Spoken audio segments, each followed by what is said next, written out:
राधे राधे। जय माता दी दोस्तों, आप पे और आपके परिवार पे माता रानी सदैव अपनी कृपा बनाए रखें। तो आज हम बात करेंगे आने वाले शारदीय नवरात्रों की शुरुआत कब से है, कलश स्थापना हम किस समय कर सकते हैं, हम कौन से ऐसे नियम हैं जो नवरात्रि में हमें जिनका पालन करना चाहिए जिससे माता रानी हमारे घर में हंसी खुशी से और प्रसन्नता से रहे, वह हमारे घर में भी सुख शांति बनी रहे।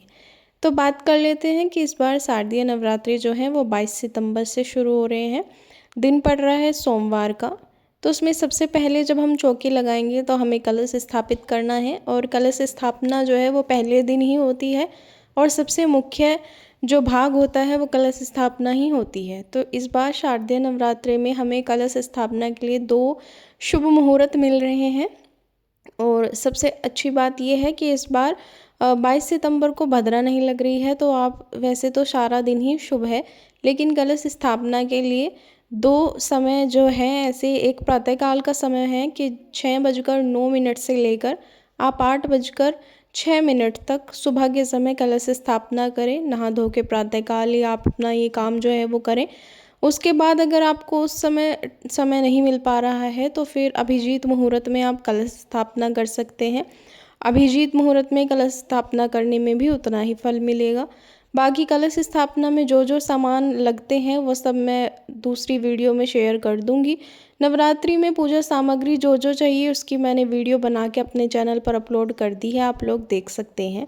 फिर आ जाते हैं कि 9 दिन तक माता रानी हमारे घर में रहेंगी। हम चौकी लगाएंगे, हम अखंड ज्योति लगाएंगे माता रानी के लिए, माँ दुर्गा भगवती सप्तशती का पाठ करेंगे। तो देखिए, घर में से जो भी सदस्य माता सप्तशती का पाठ करेगा उसके लिए जो ये नियम है कि उसको सुबह सवेरे ही नहा धो लेना है। उसको माता रानी का पाठ आप या तो सुबह कर सकते हैं, और अगर आप वर्किंग है तो फिर आप शाम के समय भी माता रानी का पाठ कर सकते हैं। शाम को भी आप नहा धो कर ही बैठेंगे। और बाल धोने का जो है वो ये है नियम कि आपको बालों में एक तो तेल नहीं लगाना होता, क्योंकि हम अन्न नहीं खाते, हम व्रत धारण करते हैं 9 दिन के लिए, तो हम अन्न नहीं खाते। और जब हम अपने बालों में ऑयलिंग करते हैं, तेल लगाते हैं, तो वो किसी तरह हमारे शरीर में ही पहुंचता है, और तेल में जो है वो अन्न होता है, इसलिए हम तेल को अवॉइड करते हैं, तेल नहीं लगाना चाहिए। और जो ऐसे शैम्पू जिनमें अंडा होता है, ज़्यादातर शैम्पू में आपको बाज़ार के अंडा ही मिलेगा, तो या तो आप घर पे अगर आपका कोई हर्बल शैम्पू है आप यूज़ करते हैं, आंवला रीठा सिकाकाई का या कोई भी नॉर्मल हर्बल शैम्पू, तो आप उससे अपना हेड वॉश कर सकते हैं। या आप प्रतिदिन पानी तो सर में ज़रूर ही निकाल लीजिए, क्योंकि ऐसा होता है कि हम जो है वॉशरूम भी जाते हैं दिन में।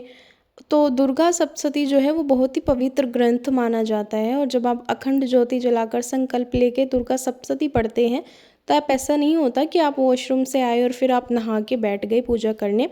तो आपको जो है प्रतिदिन अपने बालों में आप पानी तो निकाल ही सकते हैं सादा, अगर हर्बल शैम्पू नहीं है तो। दूसरा बात ये है कि माता के सामने हमेशा, अगर आप सुहागिन हैं या आप कन्या भी हैं, तो बहुत ही सुंदर बनकर जाइए, क्योंकि माता का स्वरूप खुद इतना सुंदर है। तो उनको आप, अगर सुहागिन हैं तो आप एक वो धन्यवाद ज्ञापन होता है आपका माता रानी के सामने कि माता रानी ने आपको, आपके सुहाग की लंबी आयु की है, उनको सही सलामत रखा है। तो आपको जो है टीका, बिंदी, मांग, चूड़ियाँ, मेहंदी भी लगाते हैं लोग जो नवरात्र शुरू होने से पहले। तो माता को 16 श्रृंगार पसंद है, और ये कोई बात नहीं होती है, मैंने सुना है कहीं जगह कि 16 श्रृंगार नहीं करती औरतें।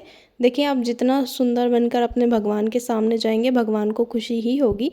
तो मैंने देखा है बहुत जगह लोग कि नवरात्रों से पहले अपने हाथों में मेहंदी लगाते हैं, वो आपकी पर्सनल चॉइस है, लेकिन आप जो है सुंदर बनकर रहें।